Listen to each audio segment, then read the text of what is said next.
Hello everybody, it's Kelly from Ted Lair, and today I'm going to talk about the bald cypress tree, which I have one of. I think it's been in the ground for 3 years now, and as you can see, it's quite large already. Um, Bald cypress is a needled tree, but not an evergreen.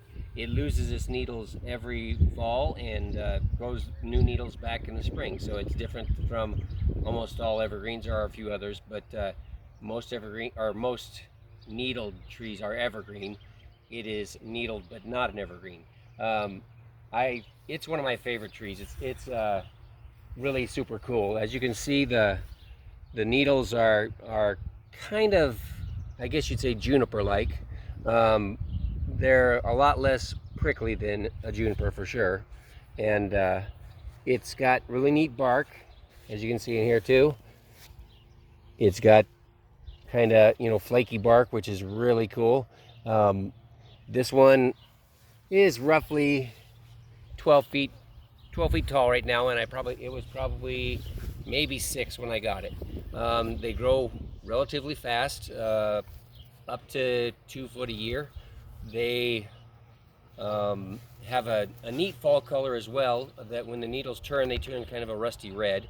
Um, Remember, so if you know somebody that has one, don't cut it down because it's a dead evergreen tree, because it's not an evergreen. But it has been done, I can tell you that. So it also can grow very good in wet soil. Now, I have my soil's not going to be considered wet. It's going to be just a moderate to regular soil type.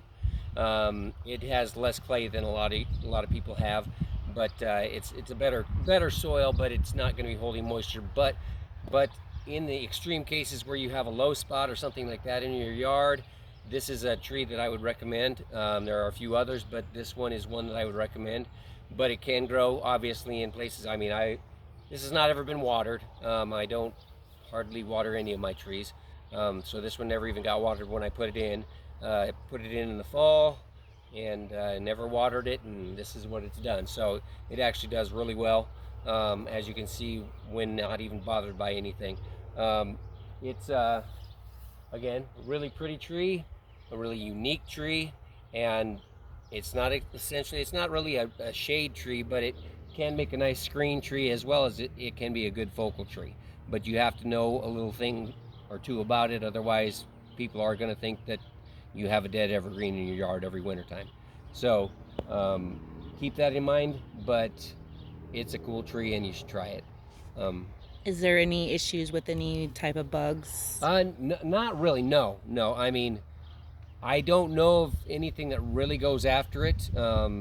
We have a couple at work that are, probably 25 feet tall, that are set off in a low spot that's really wet actually, and I've never seen anything of issue with them. So overall, I don't think they have a whole lot of issues with any kind of pests. None that I know of. There may be some obscure things that come about, but as far as I know, they are relatively pest free. So until next time, thanks everybody.